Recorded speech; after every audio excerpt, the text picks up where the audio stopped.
تو بعض لوگ کہتے ہیں جی سیاست دین سے جدا ہے. اچھا جو زیادہ بول رہا ہوں نا ذرا اس پہ تھوڑا سا غور کیجئے گا. وہ سب سے زیادہ مسجد میں سیاست وہی کرتا ہے. امام بارگاہ میں سب سے زیادہ سیاست وہی کرتا ہے جو کہتا ہے سیاست دین سے جدا ہے. لفظ سیاست کو کچھ لوگوں نے بدنام کر دیا اور لفظ عشق کو. عشق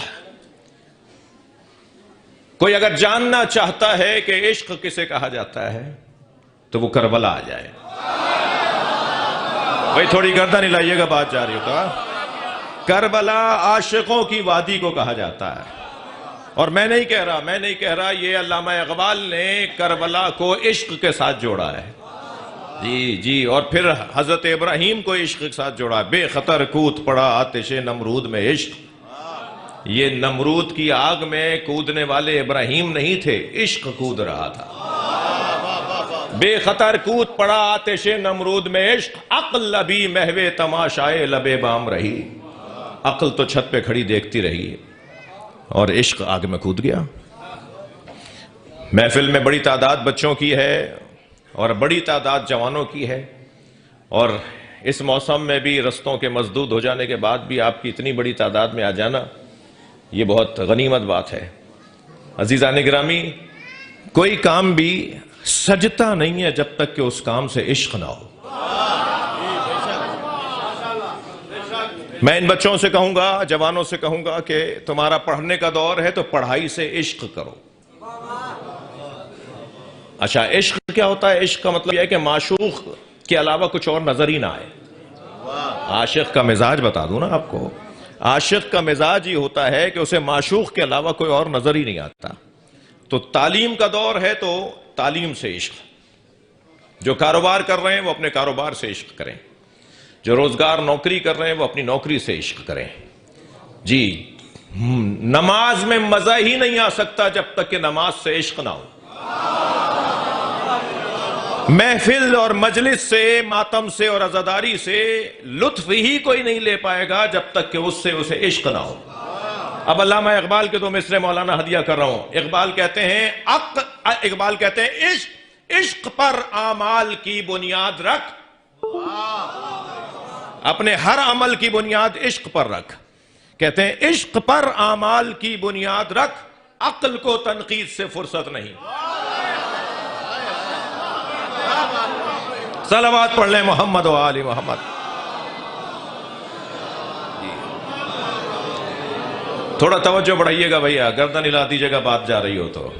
میں نے کوشش تو کیا ہے کہ سب کی آپ کی زیارت مجھے ہو جائے، پھر بھی مجھے کچھ چہرے زیارت سے محروم ہو رہا ہوں. میں آپ کی توجہ اور چاہوں گا اور بھرپور آپ کی شرکت ہے. بحث اور بات کوئی طویل نہیں ہے، مقدماتی مرحلہ ہے میری گفتگو کا، اور وہ یہ کہ عشق کے بغیر کام نہیں ہوگا. جی اور عاشق صرف معشوق کو دیکھتا ہے. بھائی عشق مجازی عشق نہیں ہے. جی چمڑی کو دیکھ کر، ہولیوں کو دیکھ کر عاشق ہو جانا یہ دھوکہ ہے. عشق مجازی عشق نہیں ہے. وہ عشق ہی عشق کہاں کہ جو معشوق کے پا لینے پہ ختم ہو جائے. عشق تو کہتے ہی اسے ہیں جو معشوق کے پا لینے پہ شروع ہوتا ہو. جی لہٰذا جتنے بھی مجازی عشق ہمارے ہاں تصور کیے جاتے ہیں وہ عشق نہیں ہے. وہ فطری چیزیں ہیں، وہ فطریات کا اور جبلتوں کا مسئلہ ہے. عشق کا مسئلہ نہیں ہے. عشق میں تو کچھ اور ہوتا ہے. عشق میں گردنیں موٹی نہیں ہوتی. بھائی جملہ کہہ رہا ہوں، جس جگہ میں اور آپ بیٹھے ہیں نا، اس عزاخانے سے جڑے ہوئے لوگوں کی تاریخ یہ ہے کہ ہماری گردنیں درباروں میں موٹی نہیں ہوئی ہیں، درباروں میں کٹی ہیں. یہ گردنیں کٹوانے والے عاشق لوگ ہوتے ہیں. مجھے اپنے دو شعر یاد آ رہے ہیں مولانا، اگر محفل ہے، اگر اجازت ہو تو. جی میں نے عرض کیا تھا کہ سرمئے طور لگا دیدہ تر پیدا کر. سرمئے طور لگا دیدہ تر پیدا کر، شوق دیدار اگر ہے تو نظر پیدا کر.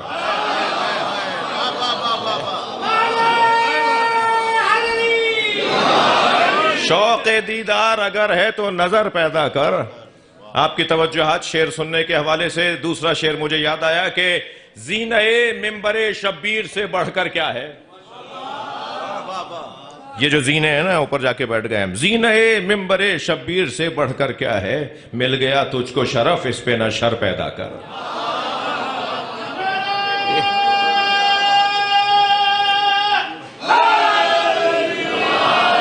اور جس ایک شعر کی خاطر میں نے آپ کو دو شعر سنا دیے جی، ساحل عشق پہ رک جانے سے حاصل کیا ہے؟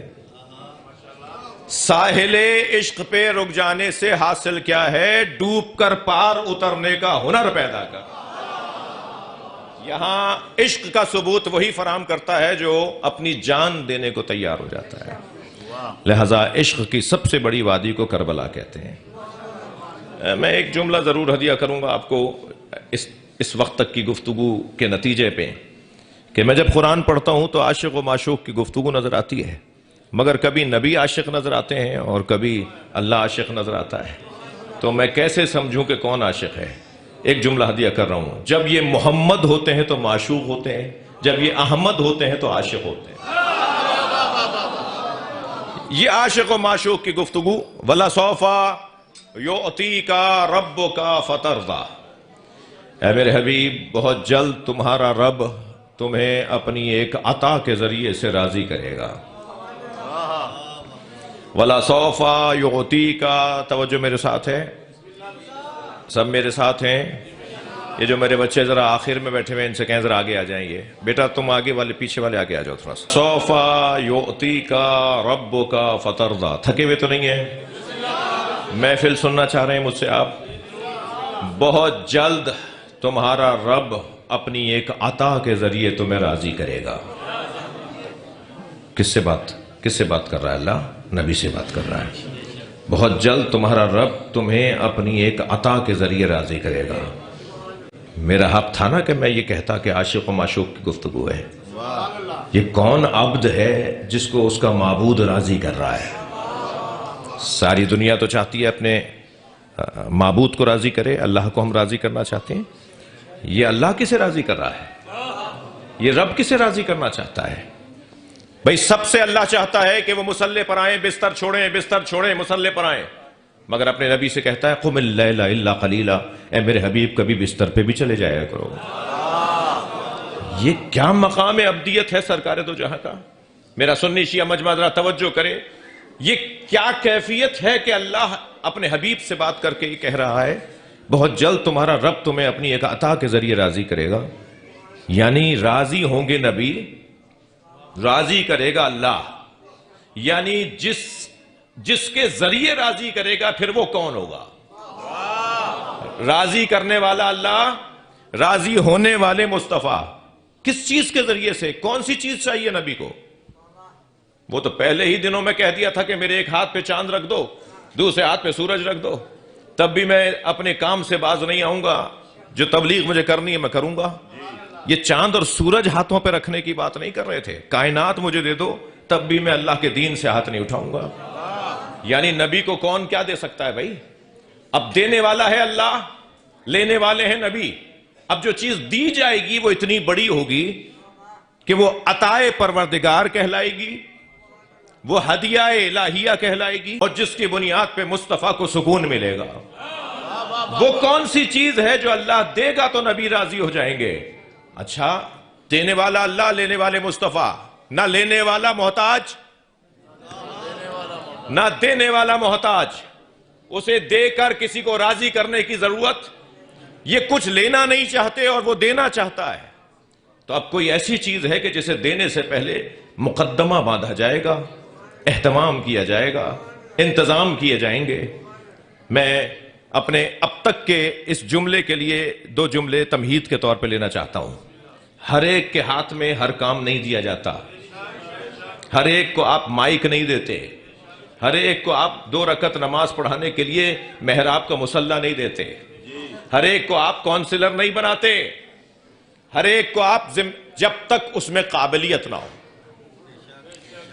لفظوں کو ذرا بچوں کی زبان میں کہہ دیتا ہوں، ہر جگہ ایک ہی آواز، میرٹ پر تقرریاں ہونی چاہیے، میرٹ پہ تبادلے ہونے چاہیے، میرٹ پہ پارٹی ٹکٹس ملنے چاہیے، میرٹ پہ داخلے ہونے چاہیے۔ ہم بھی 1400 سال سے مجلس اسی لیے کر رہے ہیں کہ نبی کے بعد میرٹ پہ ماننا چاہیے۔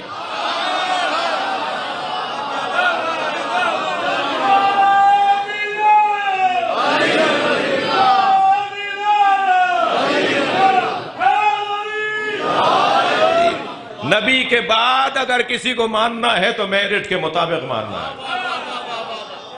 وہ میرٹ کیا ہے، وہ قابلیت، وہ اہلیت کیا ہے کہ جس کی تلاش میں یہ مجمع لگا ہوا ہے، اور مطمئن اس لیے بیٹھا ہے کہ یہ وہیں بیٹھا ہے جہاں اسے بیٹھنا چاہیے تھا۔ دنیا کہاں بیٹھی ہے مجھے اس سے غرض نہیں ہے، مگر ہم جہاں بیٹھے ہیں وہاں سے جنت کا رستہ بنتا ہے، ترقی کی راہیں کھلتی ہیں، اطمینان قلب نصیب ہوتا ہے، انسان یہاں آ کر مطمئن واپس لوٹتا ہے۔ سب سے بڑی دولت اطمینان ہے، اور اطمینان کی دولت اسی سے ملے گی جو صاحب نفس مطمئنہ ہے۔